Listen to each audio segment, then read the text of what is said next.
Welcome to Every Day is Macaroni. I'm Joy Alfred Brand. And I'm Juliette Connell. And we're the hosts of Everyday Macaroni, the podcast. This podcast is a look at the lighter side of life, where we talk about our adventures as a modern blended family. So sit back, relax, and prepare to have your funny bone tickled. Hello. Hello. Yes. Welcome to another Everyday Macaroni episode. Now, That's right. we're on location in Juliette's bonus room. Wait a minute. Let me adjust my camera here a little bit, see if I can make it better. I don't know why. It's always my camera that's like dark and unfocused. Yours is always, and yours is always pretty good. All right. So welcome back to another Everyday Macaroni podcast episode. This one's going to be a little different. We don't have any recordings because it's been a while since we've had some Monday night family dinners. Yep. Because we've had a lot going on. So much. Yes. So much. Yeah. That's the headphone wire. You should be good. Wow, Juliette. You look like Ron right now with his with his issue.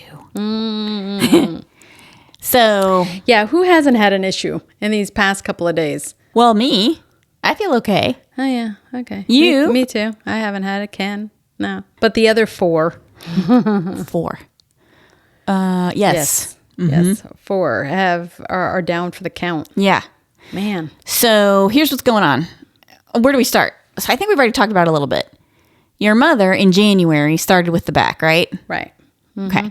So like mid-January, Yeah. she started with the back problem, and she was flat on her back for a while. Well, actually, she was in the ER 2 separate times, and the second time she was in the ER for 9 days. Right. Okay. Yep. Then we brought her home, and your dad was taking care of her. They live together by themselves. Well, they lived together by themselves. Yeah. And then we moved in. And then you guys hit the jackpot. That's right. We did. I'm telling you what, man. It's like it has been sunshine and roses. Yep. We moved in a week ago Friday. So we've been there for a week and a half. Right. Okay. And the reason we moved in is because about 3 weeks ago, your dad started having issues with his legs. Yeah. Right. He had edema in his legs and they started to swell, which made it really difficult for him to walk around. Thereby. Ergo. I know. I was going to say that. But instead you went thereby not being able to help my mom. Right. And he had been doing a lot of that himself, separate and apart from having some visitors. We're going to get to that in a minute. But before we get to that, okay, so we moved in a week and a half ago because your dad was basically off his feet. He could barely walk. Right. Okay. And we were getting him set up in the other ground floor bedroom when he said he was feeling sick to his stomach, and we came to the conclusion he could possibly be having a heart issue. Right. And so Ron called the paramedics, and it turns out the next day he had a massive heart attack overnight. Right. And what night was that? Was that Sunday night? It was Saturday night. Saturday night because we were all there. And he never got to actually spend a night in that bed, right? Right. Right. Yeah, we got him a nice new bed, one of those hospital beds. Well, yeah, it's a bendy bed. So your feet, the platform bends so your legs can be elevated above your heart to help with the swelling. And we put a massive flat screen TV in front of it in that bedroom. Right. Because your mother doesn't want a TV in the bedroom. Right. No matter what. No matter what. Not even the picture frame. No, I've never seen anybody lay and stare at the ceiling like that. Not me either. It's for hours. Days. Days, yeah. Yeah. Until we finally talked her into listening to music. Oh, and you put the electric picture frame, which she wanted out of there. I know, and she told her because she thinks it messes up the aesthetic. Yeah, and I'm like, this is not forever. It's just temporary until you can get up. She fought that and the radio coming out of the iPad, the music coming out of the iPad. And now she's like, oh, it's not so bad. You're like, okay. But she did tell me that the frame is so far from her that she has to put on her glasses to see it. I was just like, okay, then put on your glasses. It is what it is. Oh my God. It's different. The whole situation is different. Then your dad had the heart attack that Saturday night. Right. The same night, I think, or the next night, my dad had fallen in the driveway at his home. He basically called for help until the neighbors heard him and called 911. And the EMTs checked him out. And thank you, all emergency workers out there. I appreciate it. I mean, I really do. Yeah. We've had to call the Numerous paramedics times. quite a few times in the last couple of months, and they have been fantastic. I wish I knew their names and I could give them a shout out, but including our visitors. oh yeah, well, we're going to talk about that in a minute. I know. Okay, so this might be an extra long episode. I don't know, or we're going to have to cut it in half. I don't know. So Dad fell in the driveway, and he had a cardio appointment that Tuesday that I was going to take him to. Right. And I had to call my sister in Virginia and say, I can't do it because I was there with your mother. She can't be left alone really right now. Because that Monday, she early in the morning was getting herself to the bathroom in the middle of the night. And she stumbled in the doorway between the bedroom and the bathroom and fell into the door frame. Well, so what had happened was she now walks with a walker because she's unstable on her feet due to the fact that she has some sort of nerve damage or nerve pinched, I should say, in her back, which is causing her to have difficulty moving her left leg. So she was in a hurry going to the bathroom, and she caught the corner of the walker on the side of the open door, right? So she caught it, causing the thing to stop abruptly, and with her other foot, her good, I don't know if it's her good or her bad foot, she kicked she didn't kick walker. Stumbled and fell and dropped the walker on top of her foot. Oh, she told me she had kicked it, and that's how she got the 3 feet broken. Oh. Yeah. Okay, so maybe you're right and I'm wrong. So I don't know. There's either way, she ended up with 3 broken metatarsals. Yes, and so we had to take her to the ortho ER, right? And they said, okay, you got 3 broken toes. You have to immobilize that foot. Well, we leave there, and I'm telling my sister I can't take Dad to that appointment tomorrow. She can barely get around, right? My sister comes down from Virginia because the next day my dad had that big cardio appointment, right? And so she's like, okay, I'll take him to that appointment. Well, she goes and picks him up, and he is not in a very good way. He's very obviously just barely able to function. So she takes him to the cardio appointment. The cardiologist sees him and then tells her his arm needs to be x-rayed where he fell 2 nights ago. And so she said, okay, well, they leave the cardiologist appointment that Tuesday and they go to the same ortho ER where I had your mother the day before. Right. And that doctor there said, no, you need to go to a regular ER because something else is going on because he was confused and disoriented and wetting himself. Yeah. And it's not good. Right. But I think his disoriented state and his situation was just something more than they could handle. And I'm sure that they were like, we're not going to be able to handle this on our own. So what happened is they told him, we are not even going to touch you. You need to go to the ER, the emergency room. And he wound up going to the ER. They admitted him, and it turns out not only did he fracture his right arm, which is his dominant arm, when he fell in the driveway. And now, mind you, my dad is almost 87 years old, but he had fallen, fractured his arm. He also had some kind of something going on that was making him confused and disoriented. They thought it was a UTI, but it turns out it's not. It turns out that he had a stroke some time ago, and he's had multiple mini strokes. That's not what they call them, but I'm not a doctor. I don't even play one on TV, so I don't. They're mini like stroke events, and he's had quite a few of them. So they're working on it. Yeah, they're working on it. But he's been in the hospital now for quite a few days, and he's on the same floor as your dad, and he's right across the big center. He's not on the same side. He's on the other side of the same floor. So he's on the same floor, but not in the same cardiac unit. Right. But yeah, so they're right there. And this is a massive, massive hospital. So to be that close to each other is kind of funny, right? Yeah. Yeah. Rather convenient. Oh yeah, it's convenient. Now, in the middle of all of this going on, Okay. Here your mother's flat on her back. Now, before your dad's legs had really started to get bad, Right. we had a visit from someone we shall call Cousin Eddie. Right. So, right. So before this got really bad, my dad was his legs were just starting to swell up. And so he was kind of at the beginning and still helping my mom. My mom was in pain, just came out of that 9 days in the ER. So she was heavily medicated. And this cousin comes down. I had to go pick something else up. So this was kind of In the middle. Yeah. right, convenient to kind of stop by.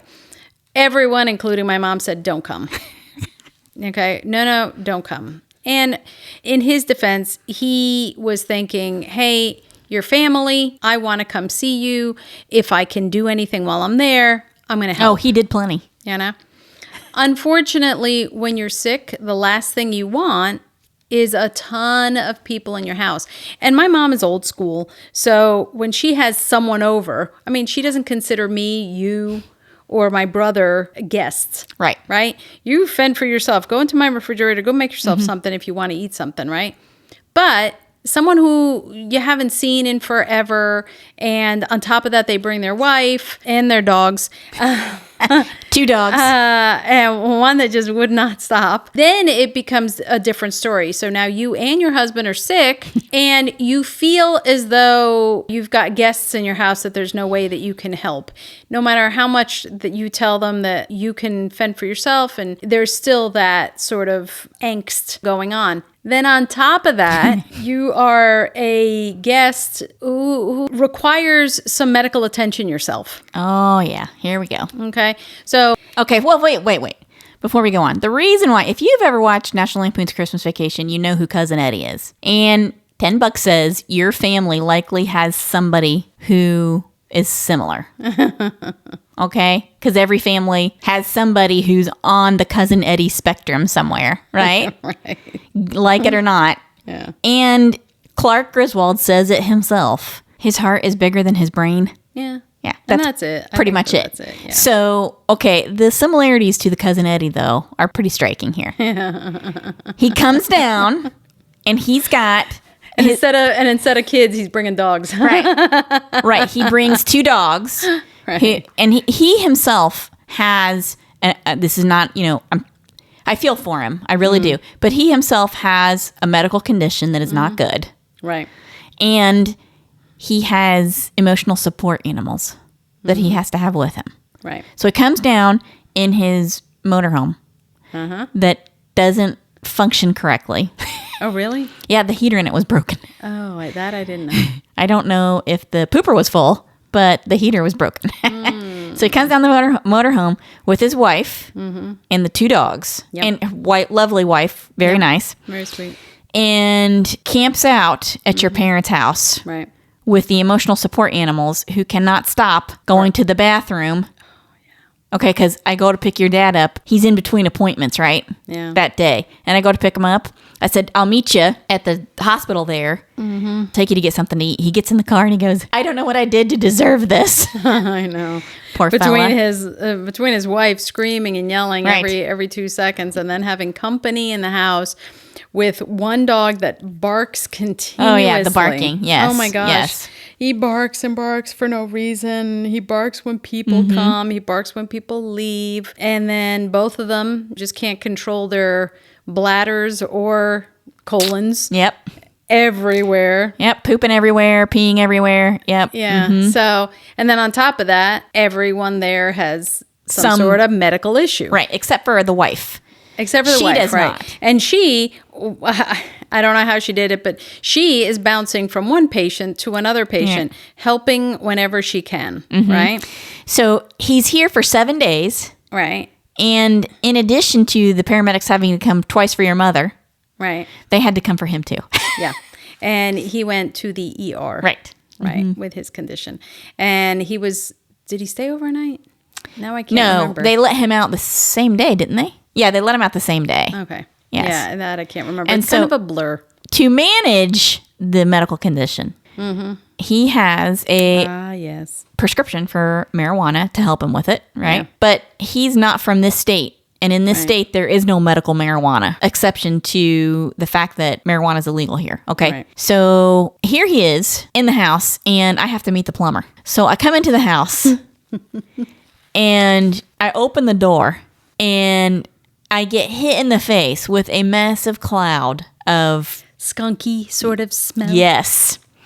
And at first I was thinking, oh, he's smoking directly in the house. He's in the house and he's smoking. That's what it smelled like to me. Well, it turns out that's not actually what was happening. Right. He was going into the screened porch and smoking, and then coming back into the house. Right. And a cloud was rolling with him. Yeah. He was crop dusting the house, basically. Right. And I come in, and I look at your mother, and I look at the plumber, and I ask your mother, I say, fully aware this is likely not what was happening, but I asked her, I said, have you been cooking something?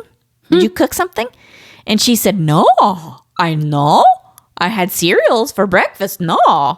And I'm sitting there, I'm thinking to myself, oh. And the plumber's looking at me, and I'm looking at the plumber. And he's so nice guy, right? He says, you know what? I need to get into the crawl space, which is outside, right? Underneath the house. So we go out the front door. He starts kind of chuckling a little. I said, look, we have a cousin visiting from out of town who is not my cousin. Let me just be clear about that.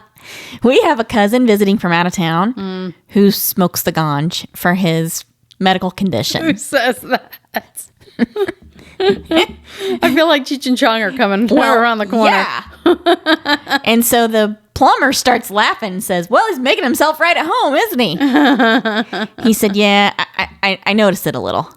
I said, that's not us. I'm sorry. That's not us. Yeah. If you have to go back in there, just hold your breath, Just hold your breath, right? And so he goes, no, I think I just need to be underneath the house because that's where he can address the issue. I said, I'm going to wait in my car if you don't mind. He said, that's okay. I said, okay. So then I get on the phone and I start texting and telling you guys, hey, I think Cousin Eddie's smoking in the house. Oh, yeah. And then the texting begins, right? Yes. It's like blows up. Right. Right? Ron's like, what? Are you sure? And then he, of course, is Mr. Control Freak. He's like, oh my gosh, measurements. He wants measurements. It's just very funny. He's going on and on. Well, did it smell like this or did it smell like that? Are you sure? Did it? It's like, dude, he was smoking probably on the front porch or wherever, and his clothes and he carries a lot of it with himself, right? Right. In his hair. Right. And so that's probably what happened. Hats and stuff. But he can't be smoking in the house. I'm like, okay. Yeah. All right. So I kind of pulled the pin on that grenade a little bit myself, which I probably shouldn't have. But to me, it smelled like you smoking inside the house. Right. And you probably had just missed him walking in or something like that. Because when I had gone there that day, because then guys of course were sniffing like you drug almost dogs. had to, right. You almost have to promise, right? It was like an unwritten, okay, if you go there, you make sure you ask him. You make sure you tell him that he can't smell. I know. So I go there and, I mean, it's like you're sitting there sniffing every corner of every room. No, can't smell it. Don't know. Don't smell it. Don't smell it. So I'm like, okay, that's probably what had happened. Or he was smoking somewhere and somebody else opened the door and some breeze brought it in or whatnot. So yeah, that's how it turned out. However, probably like either that day or the next day, I had gone there with Aaron. Right. And Aaron and I and Ron were sitting on the back porch, right? So it's an enclosed porch with screen. And there's Cousin Eddie walking around the patio in the back, and he's smoking, right? And just then, a huge billowing cloud comes over, and I was just like, oh my goodness. He's smoking the ganj. Oh my goodness. Right on the edge of the golf course. I was like, oh God, if we can smell it, so can everybody else. Oh, of course. Of course. And there's kids who live next door. Kids next door and older families living across the street. I was just like, oh boy. And then he's walking around saying, wow, look at this place. Look, there's 3 empty lots right there. Jewel, I think I'm going to move in over there. Right. Hey, how do I call the realtor? Or can you give me the number for the sales office, right? I mean, so all that is going on. And we are all going back and forth. We're taking turns going in and out of the house. And one day turns into 7 days so that he's Right. over. He's there for a full week. Right. And then I'm taking my dad to doctor appointments because he had edema in his legs. I can't remember the things that we were doing to my mom. I think we even brought her to one appointment, the pain management appointment. So all of that is going on. Oh, and then on top of that, we have a nurse coming in to do the wound care on my dad's legs. We have a physical therapist coming to the house to do her my mom's physical therapy appointments. Then we take her to have that nerve block done. I mean, all of this, and they're still there. Right. Smoking the ganj. Right. And the dogs are barking and peeing everywhere. And everything else. So at that point, we were like, You got to go. You guys got to go. Not until I see the Super Bowl. Right? Hey, yeah, we're all going to watch the Super Bowl, right? Well, sad to say, and I know this is going to be a shock to everybody out there, but I don't think any of us are sports fans. No, none of us. We don't care about it. Not any of us. Well, I mean, Ken watches F1, Formula One. We all watch F1. Well, we all, as in me. No, it's on when we come over here, right? So we watch that, and when there's like the World Cup, we'll watch, in and Soccer, out. right. We don't sit there and watch it. We're going in and out, right? So we're aware of the games and who's playing who. But that's it. That's the full extent of our sporty events, right? Sporty events. Yeah. He's big into the Super Bowl, blah, blah, blah. So that's fine. He's going to stay for the Super Bowl night. So he watches that. And then the next morning, I had to take my dad to a doctor appointment. And when we get back, because he's thinking, oh, okay, because he was saying he was going to leave just before the Super Bowl. So now it's the day after. And I go to pick him up. Still there. Not to mention, so as if there's not enough going on, right? On my way to their house to pick him up for his early morning, we had to get there at 7:30 in the morning. I get hit by a deer. I don't hit the deer. The deer hit my car. It hit the back quarter panel of my car. And it was raining. And that stupid thing just hit it and slid off, or I guess. So I continue driving. I'm like, I cannot believe this is going on. I continue driving. Yes, there's a dent on the side of my car. Get my dad, get in the car, take him over there. They told me to get there at 7:30 in the morning. Unfortunately, they didn't tell me that we were going to have to wait and wait. Yeah. And then finally at 8 o'clock, someone shows up. I get to the office thing, and what do I get? Sorry, we were all running a little late. So, moving on. Well, no, moving on. Wait. There's one more Cousin Eddie story. All right, so you know how you guys do your own like cat surgery and stuff? Yeah. All right. Well, because of his medical condition, his teeth are coming out. Right? Yeah. So. Oh my goodness, I forgot about that. So Ron and his wife go to the supermarket because they got to buy snacks for him so he can watch the Super Bowl, right? This is all unbeknownst to me. Right, this you was weren't going here on. for this, right? I didn't hear anything about it until Ron and his wife had left. So here I get to the house, and they're nowhere to be found. And Cousin Eddie is complaining of a toothache. But he's sitting talking to my mother, and that's fine, whatever. Then they get back home. They're taking stuff out of the bags, and all of a sudden, not just food's coming out, but a set of pliers and some gauze. A brand new set of pliers. Right. And I'm looking, I thought, well, that's weird. And here comes Cousin Eddie. And he's taking the gauze out of the wrapper, and he's like, looks like he's drying a tooth with it or something in the kitchen. I don't know what's going on. Then he proceeds to cut open the pliers. And he says to Ron, he goes, "Hey, Ronnie, remember when we used to play Operation as a kid? You can't touch the sides." Yeah. And at that point, I think that we have all taken any humor out of this whole event was gone. Right? And I'm looking at Ron going, what does that mean? Like, I had no idea what was going on. I knew his tooth hurt, but that was it. And he's looking at Ron, and I'm in the kitchen looking at him. And I look back at Cousin Eddie, and he's rubbing his tooth. And then all of a sudden, it dawned on me what was going on. Cousin Eddie was going to take the pliers, cover his tooth in the gauze, and remove the tooth that was bothering him. Yeah, you heard it, listener. Pliers, gauze, and tooth removal. Yeah. This is next level cat surgery. So, of course, the next thing Ron says is like, I want no part of this. I think this is a ridiculous idea. I don't want any part of this. And he literally walked away. Right. And I'm sitting there watching this, and I thought, what? And I said to the cousin, I think this is a really bad idea. You realize that mouth issues, that bleeds a lot. Anything in the head bleeds a whole lot. And Infection. now you're going to have a gaping hole, right, that is susceptible to infection, right? You're going to end up in the hospital again. And it's so close to your brain that if you get an infection, that's fast moving, right? Oh, no. All righty.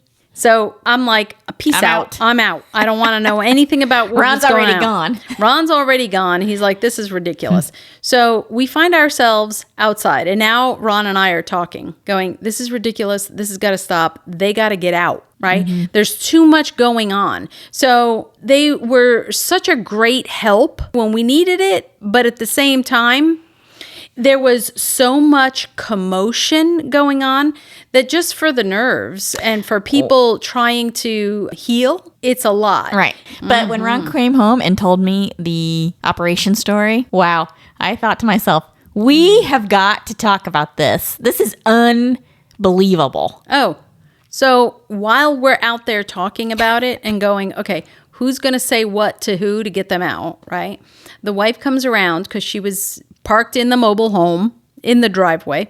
She comes out and Ron stops her and says, hey, listen, we appreciate everything that you've done.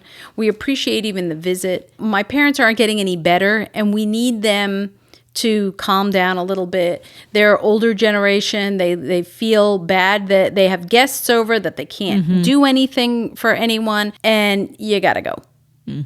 Right? You don't have to go home, but you can't stay here. Right. So as we're having this conversation with her outside on the front walkway, Cousin Eddie comes to the door, opens the door and goes, hey, I need some help with this tooth. So his wife goes in and Ron and I are like, unbelievable. Unbelievable. Now, was that before or after he went to the emergency room? This was after because this was Super Bowl Sunday. Nice. So we then go inside. Now we're like, oh boy, what's going on? How's he going to eat his hot wings with no teeth? I don't know.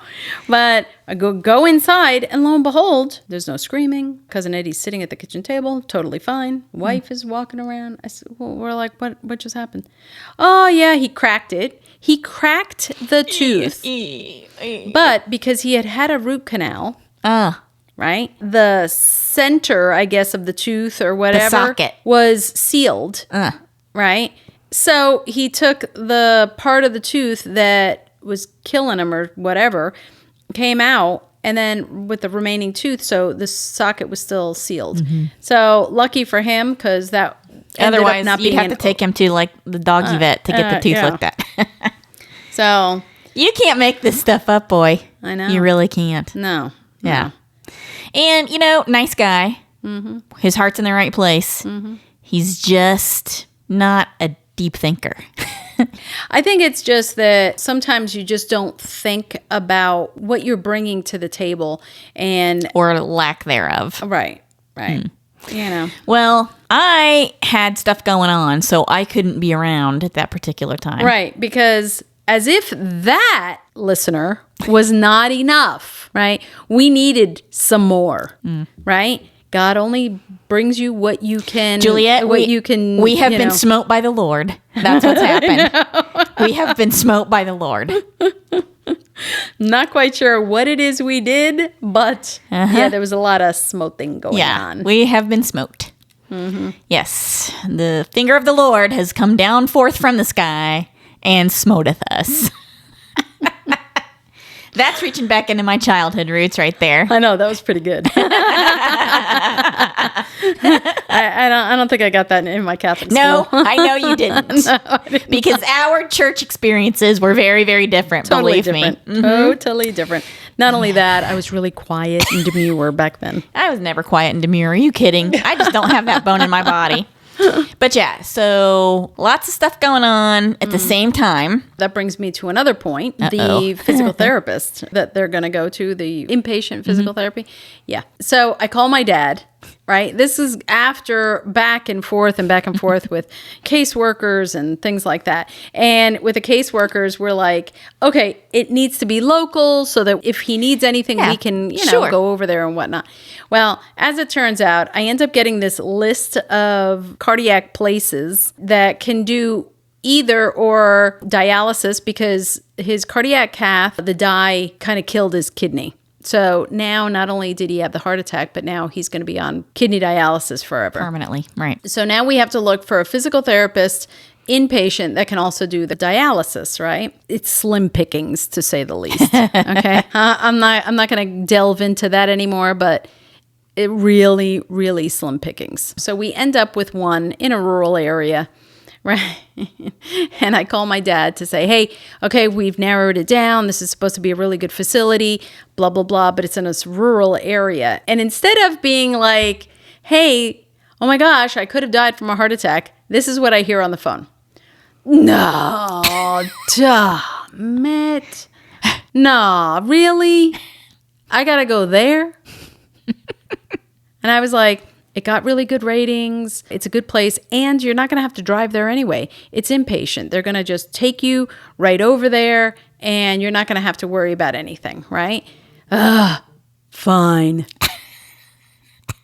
Right? Like, we don't have enough going on that now we need to manage exactly where you're going to go. We got to put you in a really good place, but then it's got to be in a specific place, whatever place magically that was, because he's already not happy with the food selections. That's the big issue at the hospital. That's the big issue right now. That's the big issue. That's his big complaint. You are on kidney dialysis, dude. You skirted death. Oh yeah, he dodged a bullet. But you know what? That hamburger was kind of dry.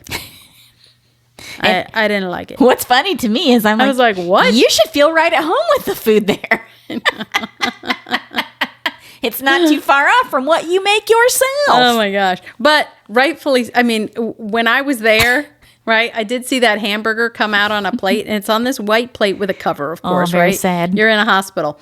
You open the cover, and on like one of those, like, I don't know, Food Lion, one of those shopping center hamburger buns, and this super dry hot dog or hamburger. It looks like it wasn't grilled or anything, right? It just looks like, I don't know, it was microwaved and then flopped onto a bun and then put on that plate with a cover on it so that it steams. Right, and so the sweaty bun in there, is a little damp. Gross. So I'm sorry, the bun is a little moist. I know, right? So that is kind of gross, you know. And of course, I'm thinking that, but what I'm telling him is, dude, you're not in a hotel. This isn't the Four Seasons. It's a hospital. This is not their specialty. Mm-hmm. But in the back of my mind, I am thinking, these people are all sick. They're looking forward to eating, if they even can or can muster up some sort of appetite. And then on top of that, they uncover that, you know? I was just like, oh, man, you're not doing yourself any favors. And he had poked himself in the eye. This is the other thing. Okay. So, oh my gosh. If there could be, I mean, we should have just wrote it down in like chronological order. I know. Because at this point. I forgot this. I know, right. Me too. Totally forgot it.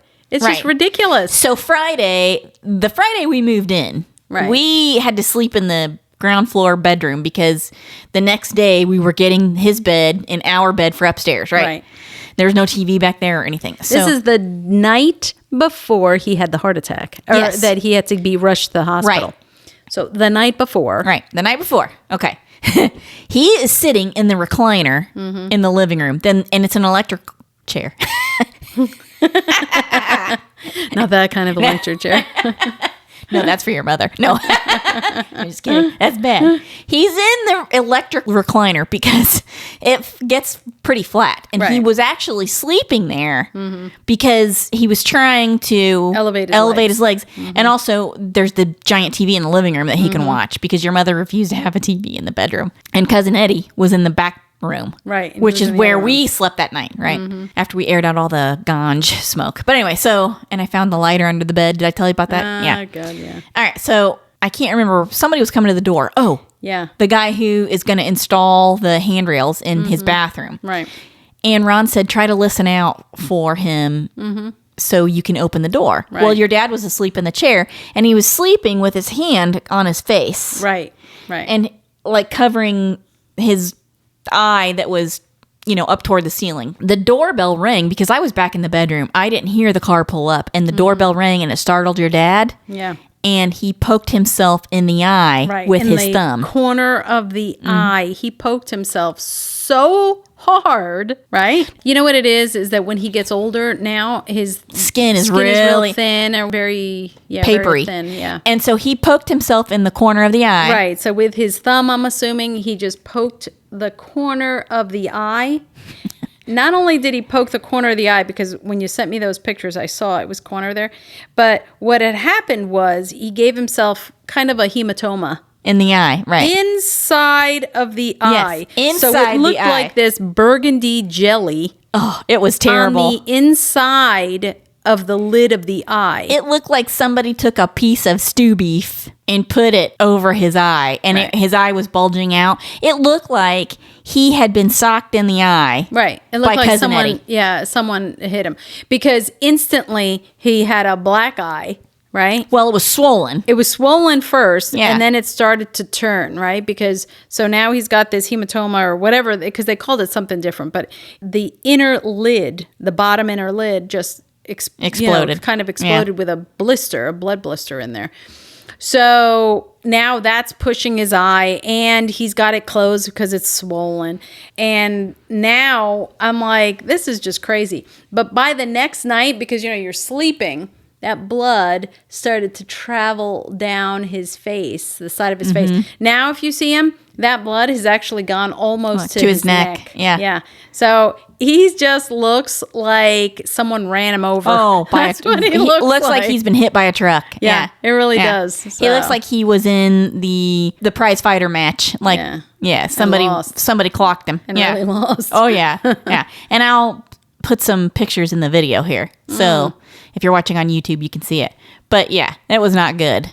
And so the next day he woke up, and that's when it was all... Yeah, that was pretty bad. Terrible. Yeah. The good news is all is well. Everybody's stable for now. And I think your mother's making progress. I had to help her have a shower today. You're welcome. Yeah. It was like washing the feet of Christ. I've done worse. Oh, I know. I'm just saying. You did take one for the team, and I appreciate it. Yeah. This has been a wild ride from start to finish. It has. And there are plenty more funny stories to talk about.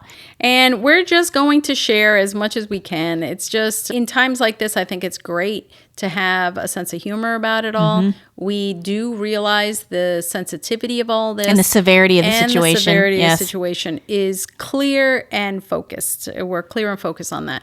It's just to have a network of people, and by that I mean us. Well, listener, you're out there too, and we appreciate you tuning in and subscribing and liking. This is also kind of an outlet for us. Yeah, and on top of this, if you are a caregiver, I have total respect for you. Yeah. Anybody who's out there that's a caregiver at any level, I totally appreciate you and respect you, because this has not been easy. Yeah. It hasn't. And I can't imagine that there are people out there that do this for a living on a daily basis. And this is trying. It's physically demanding, mentally exhausting work. Yeah. And it's definitely... Even when you're not being smoked by the Lord. I'm just saying. I'm telling you. I know. Got to walk around with our hands over our heads.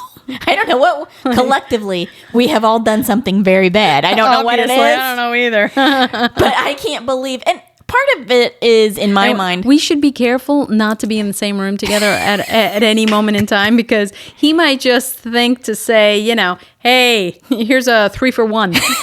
right? Pa-pow. I know. Well, part of it is we have parents who are around the same age. Yeah. Mm-hmm. And with similar health issues. Yeah. All I know is that the doctors and nurses that are taking care of him are doing a phenomenal job, and he's still here and still with us, and I'm thankful for that. Getting better every day. Mm-hmm. So I'm thankful for that. I really am. There have been a lot of really great things that I have seen happen, and I'm thankful for it. Yep. And I choose to look to that instead of all the scary, horrible parts. Yeah. So, anybody who's a caregiver out there, you the bomb. You the bomb. You're snaps to you, boy, for sure.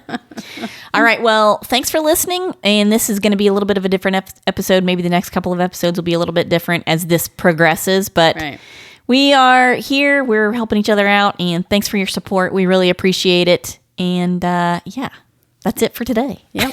We'll see you in the next one. Bye-bye. Bye-bye. I hope you enjoyed listening and sharing a laugh or two with us. Stay tuned for more Everyday Macaroni adventures on future podcast episodes. And if you want to see some pictures of us, you can follow us on Instagram and Facebook by searching @EverydayMacaroni or #EverydayMacaroni. And now you can also watch us on YouTube. Just search Everyday Macaroni and our new channel will pop up.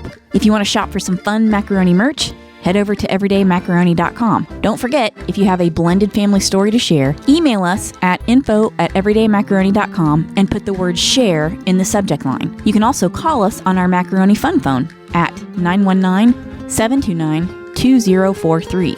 Your story might end up on a future episode, and how fun would that be? Super fun. Finally, don't forget to give us a good review and download your favorite episodes. A share would be nice too. The more interaction we get for the podcast, the more episodes we can post.